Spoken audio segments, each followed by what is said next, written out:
출애굽기 23장 14절에서 19절까지로 한 절씩 교독합니다.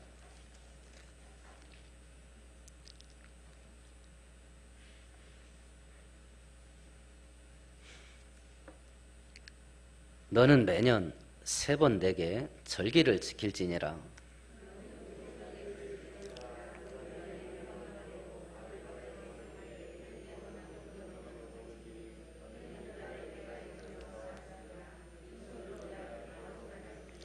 내 투절을 지키라. 이는 네가 수고하여 밭에 뿌린 것의 첫 열매를 거둠이니라.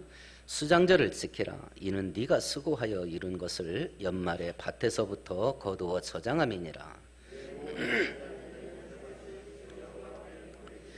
너는 네 제물의 피를 유기병과 함께 들이지 말며 내 절기 제물의 기름을 아침까지 남겨두지 말지니라.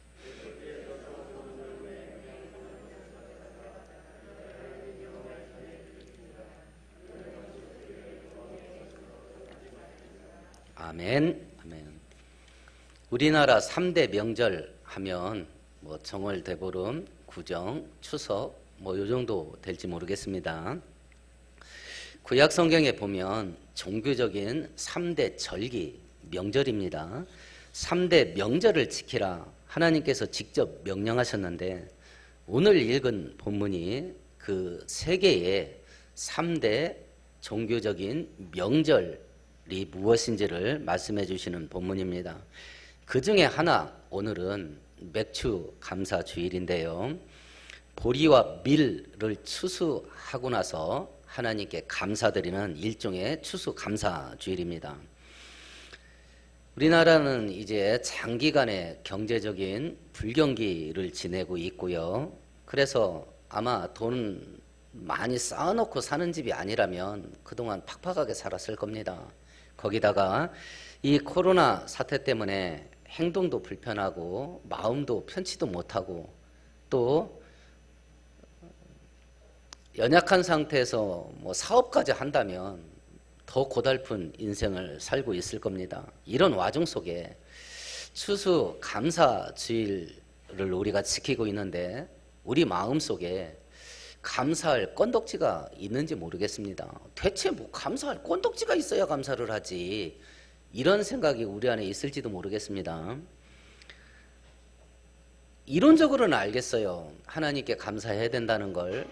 그런데 삶에 여유가 없어서 감사할 마음이 일어나지 않는 그런 상태에 있을 수도 있겠습니다. 그렇지만 죽음의 절벽 끝자락에 서본 사람은 감사하기가 쉬울 겁니다. 탈북자들이 북한에서 탈출한 그것으로 모든 것이 감사됩니다. 탈북자 프로그램 보세요. 거기서 빠져나왔는데 지금 남한에 와서 아무리 어려워도 북한보다는 낫거든요.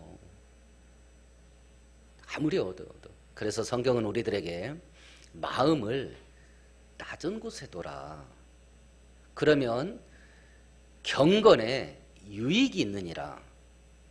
신앙생활에 큰 유익이 있어요. 마음을 낮은 곳에 두면. 왜 자꾸 이재용하고 비교해? 그럼 우리는 개만도 못하지. 북한하고 비교를 하세요. 북한하고. 아프리카 사람들하고 비교를 하셔봐. 그럼 우리는 천국에 삽니다.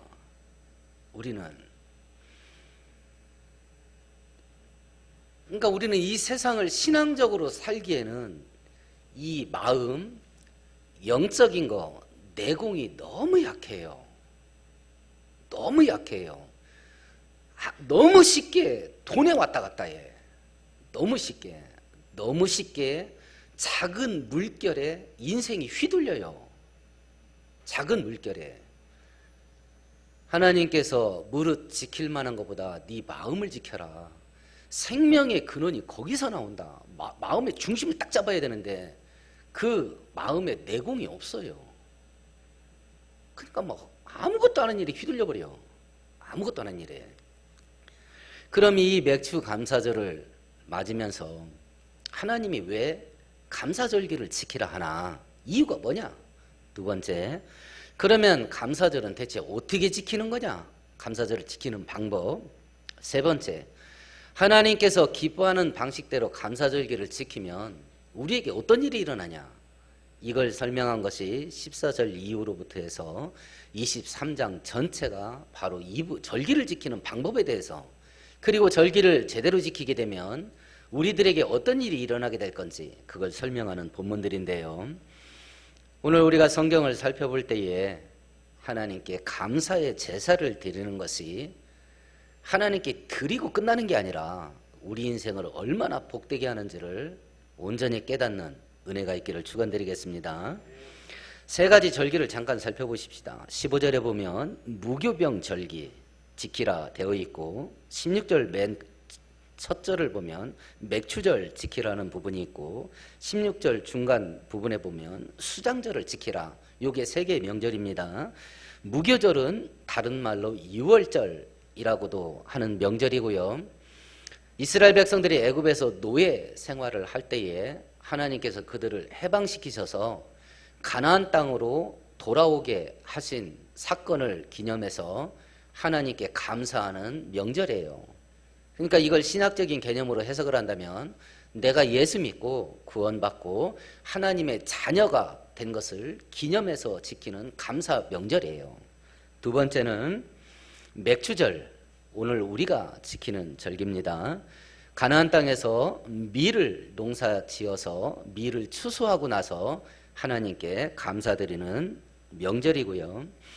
세 번째는 수장절이라고 되어 있는데, 수장, 저장하다라는 단어예요. 창고장자 저장할 숫자. 창고에다가 곡식을 저장하는, 엄밀하게 말하면 중동에서는 곡식이 아니라 가을 추수는 과일이니까 과일을 추수를 해서 저장하고 1년 농사 다 끝내놓고, 우리식으로 말하면 추석이에요. 마지막 추수 감사절을 지키는 절기예요. 그래서 우리 한국은 농경 절기상 6월 말에 보리를 추수를 하기 때문에 7월 첫 주를 맥주 감사주일로 전통적으로 지키고 있게 되는 겁니다. 그러면 이 추수감사절을 지켜야 되는 이유가 뭐냐? 하나님께 감사해야 될 이유 전체를 통틀어서도 원리가 똑같아요. 우리 구약성경 한 구절 찾아보십시다. 예레미야서 한번 찾아보십시다. 5장 24절입니다. 예레미야서. 여러분 성경 보면 찾는 표시가 되어 있는 부분이 이제 거기에 램자라고 써 있는 부분을 찾으시면 됩니다. 램자라고 써 있는 부분을 찾으면 돼요. 예레미야서 5장 24절입니다. 한 목소리로 같이 읽습니다. 또 너희 마음으로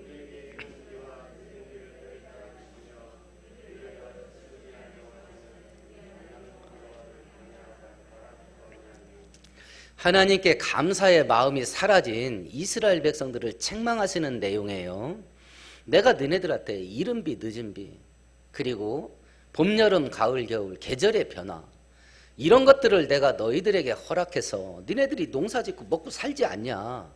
그런데 이런 모든 일련의 사건들이 하나님인 내가 한 건데, 이런 일들을 해서 너희들을 먹여 살린 것에 대한 감사의 마음이 너희들에게 없다.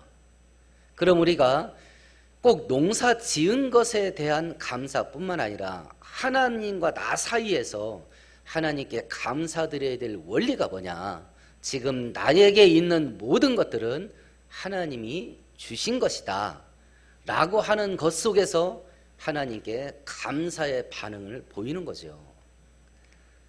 그 중에 가장 실질적인 것은 물질이니까, 농사진 곡식, 내가 직장 다니고 사업에서 버는 돈, 이 물질적인 것이니까 이런 것들을 바라보면서 하나님이 주신 것이기에 하나님께 감사드립니다 라고 하는 것을 이스라엘 백성들 뇌리에서 떠나지 않게 1년에 3차례 명절을 지키게 하면서 그걸 각인시키고 각인시키는 작업을 하신 것이 바로 출애굽기 23장에서 명절을 3번 지켜라 라고 하신 이유예요.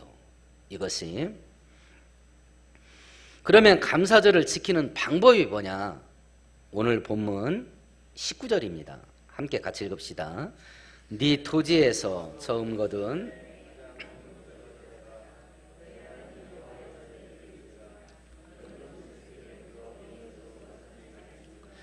감사, 맥추 감사, 그리고 수장절, 다른 말로 초막절, 추수감사절을 지키는 것도 똑같습니다. 첫 열매를 하나님께 바치면서 이 제사를 드려요. 첫 열매를 하나님께 바친다. 몽땅 다가 아닙니다. 첫 열매 일부예요. 처음 딱 걷어들이는 거. 첫 열매 일부를 하나님께 드리면서 감사제를 드리는데, 첫 열매를 드린다는 의미가 뭐냐? 첫 번째는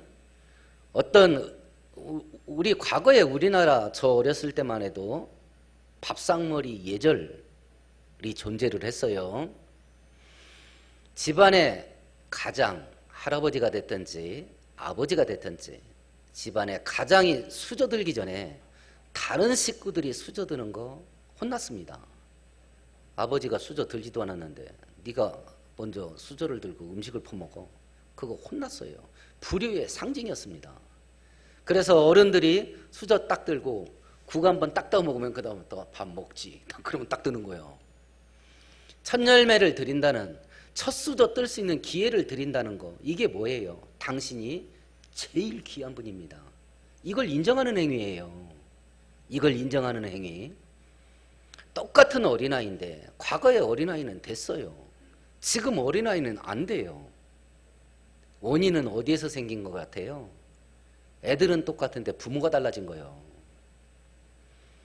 그때 부모는 그걸 했는데 지금 부모는 그걸 못하는 건지 안 하는 건지 모르겠는데 거기서 구멍이 난 거예요. 사소한 것 같은데요, 그 밥상머리 예절이 어른들은 공경을 받아야 된다, 이걸 우리들에게 각인시켜 준 거예요. 이걸 첫 열매를 하나님께 드린다는 이 행위는 당신이 가장 존귀한 분입니다, 이걸 인정하는 행위예요. 이걸 그래서 첫 열매 드리는 거예요. 이걸. 그래서 두 번째, 저는 이제 농사를 접어서 합니다. 이제 과수원, 사과 농사를 진다고 치십시다. 사과가 일어서 이제 추수를 해야 될 때가 됐습니다. 수확을 합니다. 그래서 상자를 딱 들고 과수원에 딱 들어갔습니다. 어떤 걸 제일 먼저 딸 것 같아요? 안 익은 거 따겠습니까? 익은 걸 따는데 어떻게 익은 거예요? 제일 잘 익은 거. 그걸 제일 먼저 따지 않겠어요? 제일 먼저. 그러면 제일 먼저 딴 건 품질상 어떤 거예요? 제일 좋은 것이 될 수밖에 없죠. 당신이 나에게 가장 존귀한 분이기 때문에 나에게 있는 제일 좋은 건 당신 겁니다. 이걸 고백하는 거예요. 이걸. 그래서 저희들은 어렸을 때 교회 목사님에게, 우리는 농사 졌으니까 이런 행위를 많이 했죠. 딱 추수를 하면 따로 딱 떼놔요. 그리고 이거 교회 갖다 줘라. 그게 제일 좋은 건 무조건 교회예요. 제일 좋은 건. 그리고 저 어렸을 때는 돈이, 성한 돈이 없었어요. 지폐가. 이 손에서 저 손으로 막 온갖 데 돌아다니기 때문에 그 창우지 있죠? 한지로 때우지 않은 돈이 거의 없었어요. 그냥 완전 걸레예요, 걸레 돈이. 그렇게 돈을 쓰던 시대였기 때문에 헌금하는 돈, 온전한 돈 찾기가 쉽지가 않았어요. 그래서 우리 부모들은 토요일 날 되면 돈을 세탁을 했어요. 돈을 빨았다고. 그리고 대리미로 데렸어요. 그렇게 해서 헌금을 딱 바치는 거예요. 그러니까 그걸 보고 크면 뇌리에 각인이 돼요. 하나님께 바치는 건 제일 좋은 것이어야 된다. 돈 1,000원을 헌금을 해도 헌금하는 돈은 빨았다니까요. 비누로. 그리고 대리미로 데렸어요. 사소한 겁니다. 근데 이 사소한 것이 하나님과 나 사이에도 사라졌어요. 토요일날 헌금 준비해 놓는 분 계세요? 많지 않을 겁니다. 많지 않을 거예요. 우리가 강상학 목사님을 알아요. 과거에 잘 나갈 때 제게 30여 안에 들었던 회사를 운영했던 분이에요. 제가 헌금봉투를 사오면 그냥 한 묶음 통째로 가져가요. 100개를. 100개를 통째로 가져갑니다. 새 돈만 있으면 넣는 거예요. 그 버릇 들어서 그래. 새 돈만 있으면 듭니다. 그분이 강 권사님한테 물어보면 생활비 안 준답니다. 생활하는 데 쓰소 하고 생활비를 안 준대. 근데 그분 성경책에는 몇십만 원 새 돈이 항상 있대. 근데 그거 건들면 난리 난대. 생활비가 없어도 하나님께 드리려고 떼놓은 그 돈을 손대면 집안이 뒤집어진대. 토요일날 헌금 준비하시는 분 계세요. 교회 와서 있는 돈 지갑에서 빼는 경우가 허다할 겁니다. 그것도 늦으면 헌금도 못하고 그냥 자리에 앉은 분도 많을 거예요. 자, 이제 사소한 것들입니다. 묘한 건요, 이 사소한 것들이 우리 뇌리 속에서 하나님이 제일 중요하냐 아니면 형편대로 하냐 이렇게 갈라져 버린 거예요. 하나님 섬기는 거 형편 안 되면 안 되는 거예요. 지금 우리는 그렇게 돼버린 거예요. 그렇게 과거에는 이 사소한 것들이요, 하나님은 무조건 좋은 거야, 이게 됐었다고. 이 사소한 것들로. 근데 그 사소한 것들을 우리가 자식들에게 못 가르침으로 자식들 머릿속에서는 하나님이 제일 존귀한 분이 아니에요. 몸만 찌뿌드해도 교회 안 가도 됩니다. 내 기분만 조금 꾸리꾸리해도 교회 안 가도 돼요. 이 철열매 바친다는 의미가 뭐냐? 당신은 나에게 가장 존귀한 분이고, 그래서 나의 가장 귀한 것들은, 좋은 것들은 당신께 드립니다. 이 의미를 담은 행위가 뭐냐면 첫 열매를 드리는 거예요. 첫 열매를 드리는 거. 그러면 우리가 이렇게 하나님을 내 인생 속에서 가장 존귀한 분으로 여기고 가장 좋은 것으로 하나님을 섬기는 삶을 살게 된다면 우리들에게는 어떤 일이 벌어질 거냐? 우리들에게는 그 첫 번째가 25절입니다. 우리 같이 읽어보십시다. 네 하나님 여호와를 섬기라.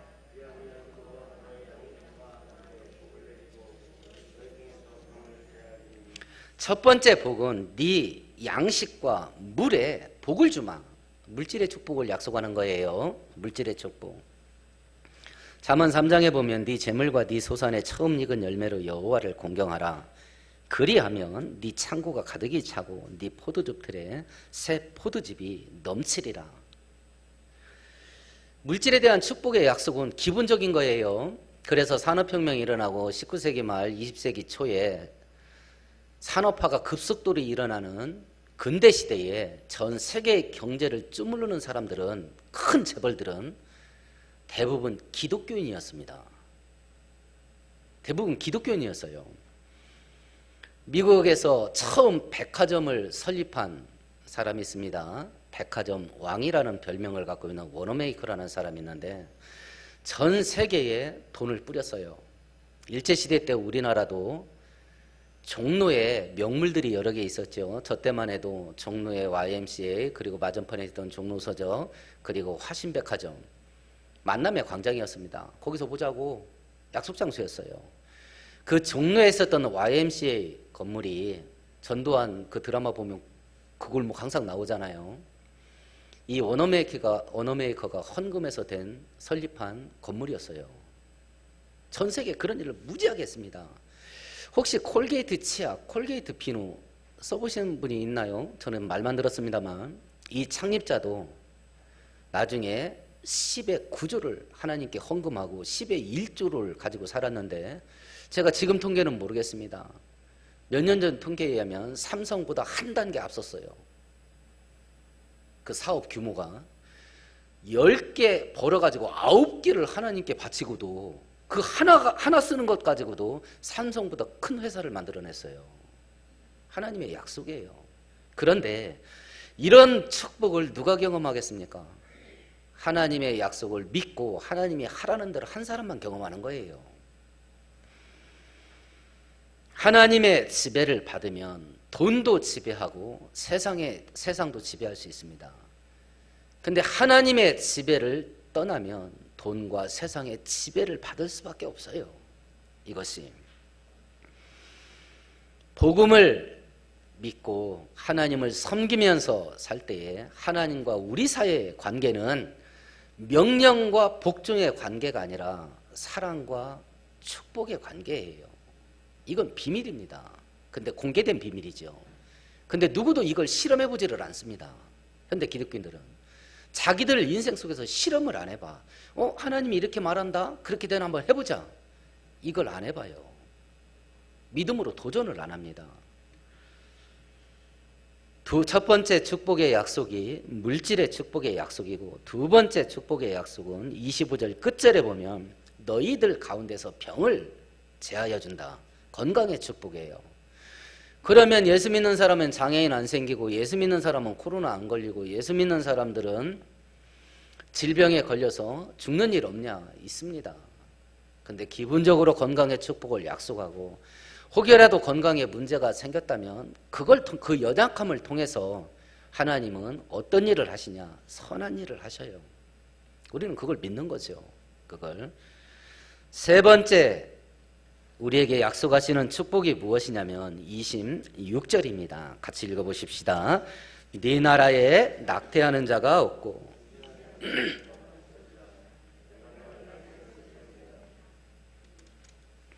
낙태하는 자가 없고 인신 못하는 자가 없다. 자녀의 축복이에요. 후손에 대한 축복. 그래서 하나님께서 믿음의 조상으로 선택받은 아브라함에게 제일 먼저 약속한 것도 일단 물질적인 축복입니다. 땅을 주마. 자식들 잘 되게 해주마. 자녀들에 대한 축복의 약속을 아브라함 때도 하시니까. 저는 25년 거의 30년 가까이 성직자 생활하면서 하나님 제대로 섬기면 자식 복 받는 건 이건 틀림없다. 제가 그건 자신 있게 말할 수 있겠어요. 그건 맞는 것 같아요. 하나님 제대로 섬기면 자식이 잘 된다. 이건 틀림없습니다. 이건 틀림없어요. 여러분들이 우리 애들 알잖아요. 예중이 순종이를. 지극히 평범합니다. 지극히 평범해요. 아이들 재능 갖고는 제가 제 인생을 기대지를 못하겠어요. 그래서 딱 하나 기대합니다. 하나님의 은혜가 쏟아지면 뭔가도 돼도 된다. 그래서 저도 애들한테 얘기합니다. 하나님이 은혜 주시지 못할 이상한 짓 좀 하고 다니지 마라. 하나님의 은혜를 니네가 가로막지 마. 니네가 가로막지 마. 하나님 섬기는 일에 관한은 물불을 가리지 말고 하나님 섬기는 일에 관한은 항상 앞장서라.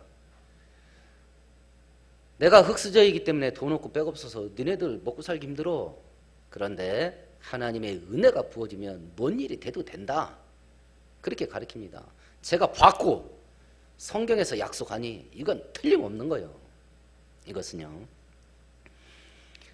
우리나라 해병대를 귀신 잡는 해병이라는 별명이 붙었어요. 그 별명이 붙게 만든 사람이 해병대 4대 사령관이었던 김성은 장군 때 그 별명이 붙어요. 이분이 60년부터 63년까지 만 3년 동안 해병대 사령관을 역임을 했는데 그때 나이가 35이었어요. 그러니까 얼마나 출중한 분이 알겠죠. 35살에 별 3개 달고 해병대 사령관 했으니까요. 이분이 6.25 장군 때, 6.25 동란 때 우리나라 해병대만 가지고 단독 작전을 한 게 있었는데 그게 통영 상륙작전이었어요.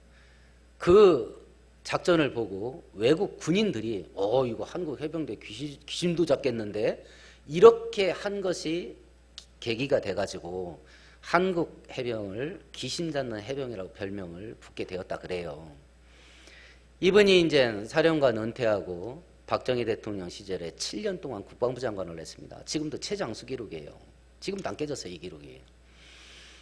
국방부 장관 사직을 하면서 박정희 대통령이 임자 청와대 들어와서 비서실장 해라 이랬다는 거예요. 근데 이분이 뭐라고 말했냐면 해병대 사령관 돼서 어머님한테 인사하러 갔더니 나는 너 낳기 전에 아들 주시면 목사 만들겠다고 서원하고 너를 낳았다. 근데 네가 수혜종이 된 게 아니라 장군이 돼서 왔는데 별 다 버리고 목사 되라고 할 수는 없으니 이제 하나님과 교회를 잘 섬기는 장로가 되라. 이렇게 말씀하시고 그닥 안 좋아했대요. 이 어머님이. 이게 또 이 김성은 장군한테 항상 마음에 이게 걸림이 됐었나 봐요. 그래서 국방장관 은퇴하면서 청와대 돌아서 비서실장 하라는 말을 듣고 각하, 제가 나라를 위해서는 이제 할 만큼 한 것 같습니다. 그동안은 이제 하나님 일을 제대로 못했고 지금 우리 교회가 건축 중인데 제가 건축위원장 맡아서 바빠서 비서실장 못합니다. 이랬다네. 근데 나중에 그분이 얘기를 해요. 몇 년 후에 11.6 사태가 터졌대요. 자기가 그때 비서실장 맡았으면 김계원 비서실장 대신 자기가 총 맞아 죽었을 거랍니다. 그때. 박지원 씨가 80이 다 됐어요. 이번에 대통령이 중앙정보부 역할을 하는 국정원장 맡겼지요. 그러니까 문 대통령 위해서 충성을 다하겠습니다. 뭐 이리 하더만요. 그런데 그 서슬이 시퍼런 박정희 대통령 시절에 그 하늘에 나는 그 별도 끌어내릴 수 있다고 하는 비서실장 자리를 교회 건축하느라고 바빠서 못한다고 했으니 이 양반도 물건인 것 같아요. 그게 이 사람을 살렸어요. 이런 타이밍을 누가 맞춰줄 건가? 대체 누가 맞춰줄 거예요 이걸? 코로나 확진자가 다녀갔습니다. 딱 보니까 나도 다녀갔어. 근데 시간대가 내가 앞서갔어. 나 거기 들린 다음에 그 사람이 거기 갔어. 그 사람 갔다 온 다음에 막 그 뒤로 들어간 사람 막 10명, 20명, 30명, 40명 막 줄줄이 걸렸어. 이 타이밍을 대체 누가 맞춰줄 거예요? 이걸 하나님의 은혜가 있으면 나뿐만 아니라 내 자식도 하나님께서 은혜 주셔요. 그리고 지키십니다. 이걸 꼭 자식들한테 대물림 해주세요. 물려줄 돈도 없잖아요. 아파트도 없고 이걸 물려주셔요. 그러면 하나님께서 알아서 복 주실 겁니다. 그걸 약속한 거예요. 그걸 하나님을 제대로 약속하는 자들에게, 섬기는 자들에게 약속하신 네 번째 하나님의 은혜입니다. 27절을 다시 한번 27절을 같이 읽습니다. 내가 내 위엄을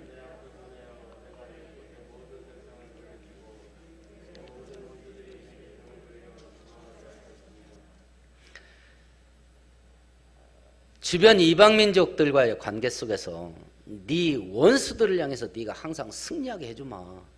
이렇게 승리를 약속을 하셔요. 23절에 매년 3차례씩 지키라 그래요. 이 절기 때는 이스라엘 백성들의 최소한 모든 장정, 집안의 가장은 예루살렘에 모여야 됩니다. 집안의 가장은. 근데 구약 성경에 보면 집안의 가장은 또 동시에 어떤 역할을 해야 되면 병역의 의무가 있습니다. 만 20세에서 만 60세까지 병역의 의무가 있습니다. 근데 대부분은 가족을 데리고 함께 다녔습니다. 유대인들은. 그럼 생각해 보셔요.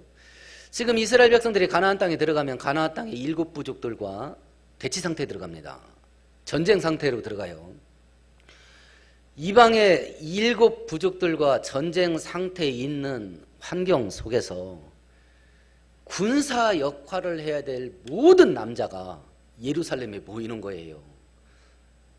우리식으로 말하면 38선에 지금 지키는 모든 군인이 서울로 다 모이는 거예요. 이 절기를 지키러. 그러면 이 절기를 지키려고 순종을 하려면 이스라엘 백성들이 어떤 결단을 해야 되는지 아세요? 국방을 지키는 일을 완전히 포기를 해버려야 돼요. 모든 군인들이 전부 예루살렘 성전에 모여야 되니까 일주일 동안. 하나님께서 약속하셔요. 이방민족 침입 내가 막아줄게. 이 다음부터는 이제 뒷골 땡기는 겁니다. 북한이 맨날 막 서울 불바다 만든다 그래요. 그런 환경 속에서 이 절기를 지키겠다고 휴전선 지키는 모든 군사력을 철수시키냐? 이거 할 수 있겠습니까? 이 절기를 지키라고 명령하면서 하나님께서 니네들의 안전은 내가 책임지켜 줄게. 우리가 그 사건을 그림처럼 볼 수 있는 사건이 사무엘상 7장 7절에 사무엘이 사사가 되었을 때, 이스라엘 백성들의 지도자가 되었을 때에 엘리 제사장 때 완전히 신앙이 타락하잖아요. 부패한 제사장이었기 때문에. 그래서 사무엘은 자기가 지도자가 됐을 때 맨 처음 했던 일이 뭐냐면 미스바에서 회개운동을 해요. 우리 미스바로 전부 모이자. 그동안 우리가 하나님 앞에서 불순종하고 죄 많이 졌으니 하나님 앞에서 잘못을 고백하고 신앙을 다시 똑바로 잡는 회개운동 겸 신앙 회복운동을 하자 하고 미스바에 다 모였습니다. 절기 지키는 것처럼. 그때 블레셋 사람들이 야, 이스라엘 사람들이 전부 미스바에 모였다. 이 틈에 공격하자 해서 침략해 오죠. 그때 이스라엘 백성들이 블레셋이 쳐들어온다고 하니까 막 모인 김에 그 자리에서 막 으다다다다 하고 막 기도합니다. 살려달라고. 그때 하나님이 어떤 일을 했냐면 이런 일을 했습니다. 사무엘이 번제를 드릴 때에 블레셋 사람이 이스라엘과 싸우려고 가까이 오매 그날에 여호와께서 블레셋 사람에게 큰 우레를 발하여 그들을 어지럽게 하시니 그들이 이스라엘 앞에서 패하여 도망간지라. 하나님이 어떤 일을 했냐면 큰 우레, 천둥입니다. 천둥, 뭐 번개까지 더 적혀있죠. 천둥 번개. 엄청나게 큰 천둥 번개 딱 터지게 했습니다. 몇 방 터지게 했을까요? 원문 성경에는 단수로 기록되어 있어요. 한 방에 한 방. 꽝꽝 한 방. 이거 한 방에요. 블레셋 사람들이 기겁을 하고 도망갔대요. 이거 한 방에. 하나님이 도우시면, 전능하신 하나님의 능력이 우리를 붙잡으시면, 그래서 로마서 8장의 바울 사도가 만일 하나님이 우리를 위하시면 누가 우리를 대적하랴. 그래서 우리는 하나님 끝까지 믿어야 됩니다. 돈 없으세요? 집안에 백이 없나요? 그러면 더 믿어야 돼. 그래서 우리는 하나님을 의지해야 되고, 그래서 우리는 하나님께 은혜 받는 일에 우리 인생을 쏟아 부어야 됩니다. 마치 복권 사놓고 됐으면 좋겠다. 근데 안 되면 말고 하나님이 나한테 복을 좀 주셨으면 좋겠다. 그런데 아니면 말고. 이건 믿음이 아니에요. 이건 하나님이 축복해 주시기를 사모하고 바라고, 만약 하나님의 은혜가 나와 내 가정 속에 부어지게 된다면, 놀라운 역사가 일어난다는 걸 믿는다면 눈에 불을 켜야지. 이 감사절기를 지키라 명령할 때는 너 돈 벌었으니까 좀 이리네 해서 하나님이 우리에게 삥 뜯어가는 거, 우리가 벌어놓은 거 걷어가는 거, 이런 거 하려고 감사절기를 지키라고 하는 게 아니라 하나님을 제대로 섬기면 큰 은혜가 있다. 이걸 경험시켜주는 기회예요. 내가 너희들에게 얼마나 복된 존재인지를 한번 니네가 겪어봐라. 이 기회가 바로 감사절기 지키는 거예요. 만일 우리의 삶 속에서 하나님을 제대로 섬기는 자들에게 약속하신 이 은혜와 축복들을 우리가 경험하고 체험한다면 신앙생활하는 게 어떻겠어요? 신바람 나겠죠. 신앙생활하는 게 얼마나 재밌겠어요. 신앙생활하는 게 얼마나 즐겁겠어요. 그래서 성경은 즐거워하고 기뻐하고 찬양하고 노래해라, 이런 말을 그렇게 말하는 게, 하나님 나는 지금요 차라리 죽는 게 낫겠어요. 노래할 맛이 안 나요. 노래할 맛이 안 나는 사람에게 하나님이 어거지로 노래시킬 것 같습니까? 우리 아버지가 노래가 절로 나오게 우리를 살게 하실 계획이 있었던 게 하나님의 뜻이었어요. 그 길을 우리가 벗어났던 것이고, 그 길을. 이 감사절 세 개의 명절은 바로 그런 하나님을 체험하고 경험하게 해주는 기회로 주신 거예요. 기회로. 아마 남은 6개월 더 고달퍼질 겁니다. 더 힘들어질 거예요. 그런데도 하나만 기억하세요. 주변이 다 죽어 나자빠져도 하나님의 은혜가 있으면 우리 삽니다. 주변이 다 망해 돌아가도 하나님의 도우시 있으면 우리는 일어섭니다. 그래서 의인은 7번 넘어져도 8번째 일어나는 것이고요. 이 하나님의 은혜가 이번 맥주 감사절을 지키면서 또 앞으로 고달픈 6개월을 남겨놓은 우리 모두에게 차고 넘치게 부어지게 되길 축원드리겠습니다.